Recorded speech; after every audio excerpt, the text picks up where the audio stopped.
மாற்றுத்திறனாளிகள் வெறும் பங்கேற்பாளர்களாக அல்ல, சொந்த அனுபவத்தில் நிபுணர்கள் என்பதனால் தங்களுக்கு எது பாதிப்பாக இருக்கிறது, தங்களுடைய இன்னல்கள் என்ன, தங்களுடைய பிரச்சனைகள் என்ன என்பது அதில் பாதிக்கப்பட்டவர்கள் பேசும் பொழுதுதான் அதற்கான திட்டங்களை, உண்மையான விஷயங்களை பேசி முடிவெடுக்க முடியும் என்பதுதான்.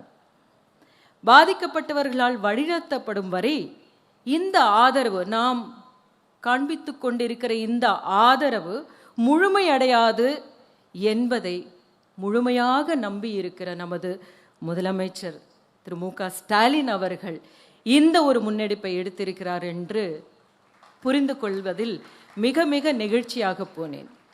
நான் ஆராய்ந்து பார்த்ததில் ஒரு சில நாடுகளில் மட்டும்தான் பாராளுமன்றத்தில் ஒரு 5 அல்லது 4 உறுப்பினர்கள் மாற்றுத்திறனாளிகளுக்காக சேர்க்கப்பட வேண்டும் என்று இருந்திருக்கிறது.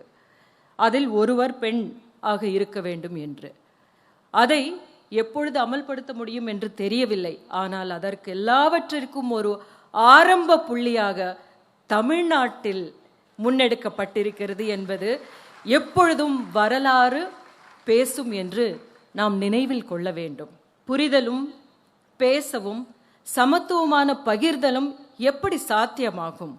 உள்ளத்தில் கனிவு இருக்க வேண்டும், வார்த்தைகளில் பரந்த தன்மை இருக்க வேண்டும், எண்ணத்தில் சமத்துவம் இருந்தால் மட்டுமே அது சாத்தியம்.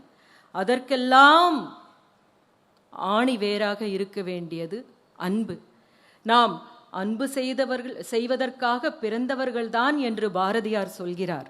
பாரதி சொல்கிறார், இந்த இயற்கை எப்படியான ஒரு தொழிலை செய்கிறது பாரீர் என்று.